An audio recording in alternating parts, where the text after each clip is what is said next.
দর্শক, হাওড়ে কোথাও পানি বাড়ছে, আবার কোথাও স্থিতিশীল অবস্থায় আছে। হাওড়ে পানির খবর জানাতে সুনামগঞ্জ, মৌলভীবাজার এবং নেত্রকোনা থেকে আমাদের সহকর্মীরা একে একে যুক্ত হয়েছেন আমাদের সাথে। শুরুতে যেতে চাই সুনামগঞ্জে, এই আর জুয়েলের কাছে। জুয়েল, সুনামগঞ্জে পানি বৃদ্ধির কি খবর? শরীফ, সুনামগঞ্জের পরিস্থিতি কিছুটা স্বস্তির, কারণ গতকাল থেকে কিন্তু বৃষ্টিপাত হয়নি এবং গতকালকে থেকে কিন্তু রৌদ্রোজ্জ্বল আবহাওয়া চলছে, যার কারণে কিন্তু কৃষকরা কিছুটা স্বস্তিতে ফসল তোলার কাজ সারছেন। যদিও হাওরের বেশিরভাগ ফসল এখনো পানির নিচে তলিয়ে আছে এবং যার কারণে কিন্তু গেল কয়েকদিনের বৃষ্টির কারণে কিন্তু সেই ফসল কৃষকরা কাটতে পারেননি।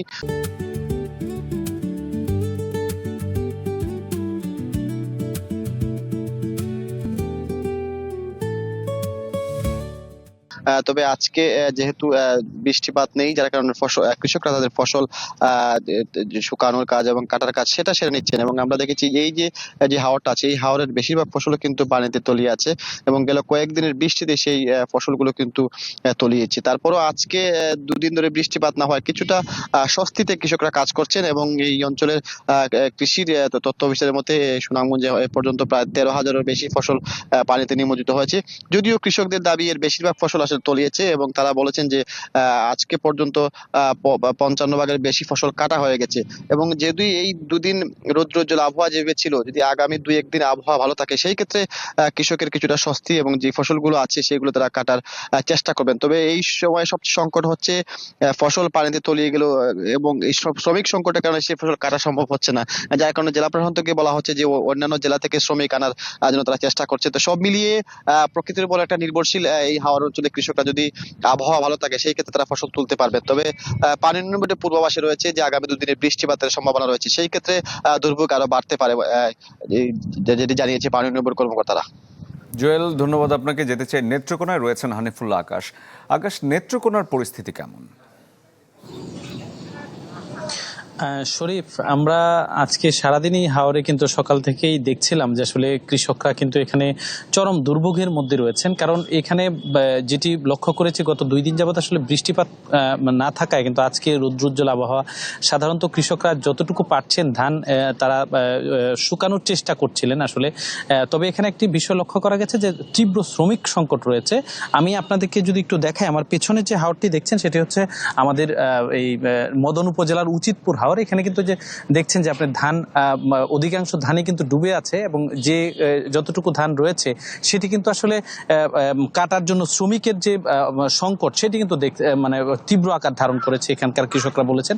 আপনাদেরকে যদি আরেকটু দেখাই, দেখেন ওই যে দূরের হাওর থেকে কিন্তু এই যে শ্রমিকরা না থাকার কারণে আসলে কৃষক নিজেরাই কিন্তু ধান বিভিন্নভাবে টেনে তুলছেন এবং আপনি দেখছেন যে অনেক দূর থেকে এই যে কৃষকরা তারা কিন্তু তাদের ধান টেনে তোলার চেষ্টা করছেন এবং এই ধানগুলো কিন্তু ধানের উপরে প্রায় 1 থেকে 1.5 ফিট পানি, সেই পানির নিচ থেকেই কিন্তু চেষ্টা করছেন আসলে কৃষকরা তাদের যে সবশেষ যে আসলে বুড়ো ফসল বছরের একমাত্র সেটিকে আসলে তুলে আনার। এবং আপনাদেরকে যদি আরেকটি কথা বলি যে নেত্রকোনার আসলে মদন মোহনগঞ্জ, খালিয়াজুড়ি এই 3টি হাওর বেষ্টিত উপজেলায় কিন্তু 41,000 হেক্টর জমিতে কিন্তু বুড়ো ফসল আবাদ করা হয়েছে। তার মধ্যে কিন্তু এখন 14,000 হেক্টর বুড়ো ফসল কিন্তু পানির নিচে তলিয়ে আছে।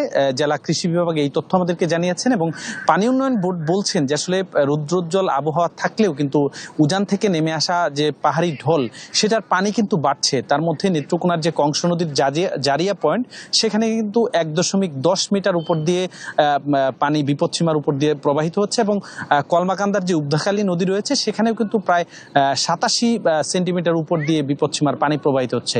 তাহলে আসলে বৃষ্টিপাত না হলেও কিন্তু নেত্রকোনার যে কৃষকদের মধ্যে যে ফসল হানির যে আতঙ্ক সেটি কিন্তু রয়ে গেছে। এবং আরেকটি কথা জানাই, আসলে হাওর তলিয়ে যাওয়ার পর কিন্তু এখন উজানের যে সকল বড় ফসল রয়েছে সেখানেও কিন্তু পানি হানা দিয়েছে এবং অধিকাংশ ফসলে কিন্তু আসলে ফসলের ক্ষেতে কিন্তু পানি প্রবেশ করছে।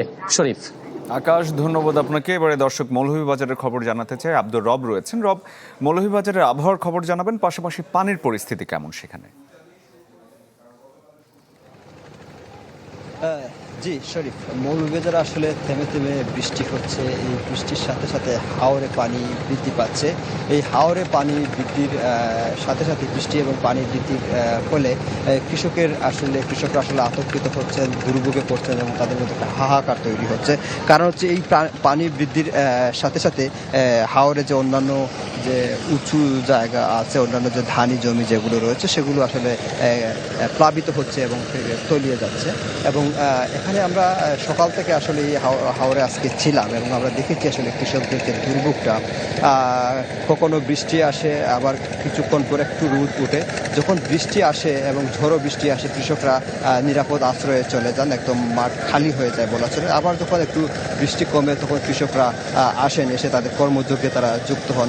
আপনারা নিশ্চয়ই দেখতে পাচ্ছেন ক্যামেরা যে কৃষকরা পুরোদমে তাদের কর্মযজ্ঞে ব্যস্ত রয়েছেন। ধান মাড়াই চলছে এখন, এবং এই যে ধান মাড়াইয়ের বিষয়টাও এখানে কৃষকরা আমাদের অভিযোগ করেছেন আসলে যেহেতু জ্বালানি তেলের একটি সংকট বা এই প্রভাব রয়েছে, ফলে কৃষকরা আসলে অধিক দামে এই যে মাড়াই কাজ অধিক দামে তাদের করতে হয়। এ ধরনের আসলে নানাবিধ দুর্ভোগের মধ্যে কৃষকরা রয়েছেন। একদিকে হাওরের পানিতে তলিয়ে আছে তাদের স্বপ্নের সোনালী ফসল, আবার অন্যদিকে যে মাড়াই কাজ বা অন্যান্য যে কাজগুলো এগুলোতেও তারা আসলে যতটুকু সুযোগ সুবিধা পাওয়ার কথা ততটুকু পাচ্ছে না। সবচেয়ে বড় সমস্যা হয়েছে যে ফসলগুলো তারা ঘরে তুলতে পেরেছিলেন, সেই ফসলগুলো আসলে শুকানোর যে বিষয় সেটা আসলে তারা পারছেন না। কারণ হচ্ছে যে এই অঞ্চলে আসলে ঘন ঘন বৃষ্টিপাত হচ্ছে এবং পুরো দিন একটানা রোদ দেয়, এরকম এর মধ্যে হয়নি। ফলে এই বৃষ্টিপাতের জন্য এই যে মাড়াই কাজ, ধান শুকানো সহ অন্যান্য যে তাদের কাজ সেগুলো আসলে তাদের ব্যাঘাত করছে। অনেক কৃষক আমাদের কাছে জানিয়েছেন যে তাদের যে ধানগুলো রয়েছে, অনেক ধান যেগুলো তুলেছিলেন তারা, সেগুলো পচে গেছে এবং অনেক ক্ষেত্রে চারা চলে আসছে ধানের মধ্যে এরকম। এবং যে ধানগুলো আসলে পানিতে তলিয়ে আছে সেগুলো আসলে তোলার আর কোনো সুযোগ নেই, সেগুলো নষ্ট হয়ে গেছে। এবং কৃষি বিভাগের তথ্য অনুযায়ী মৌলভীবাজারে সবকটি হাওরে 941 হেক্টর ধান ক্ষতিগ্রস্ত হয়েছে এবং নিমজ্জিত হয়েছে 1432 হেক্টর ধান।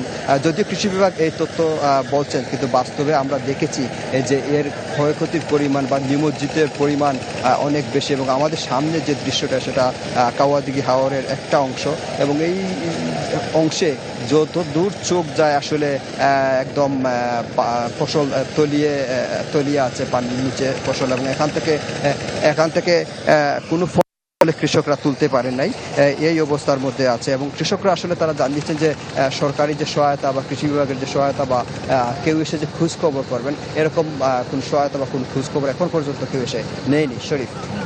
দর্শক, দেশের বিভিন্ন প্রান্ত থেকে আমাদের সহকর্মীরা যোগ দিয়েছিলেন। রব, ধন্যবাদ আপনাকে। তারা দেখাচ্ছিলেন হাওড়া অঞ্চলে কৃষকদের দুর্দশার চিত্র।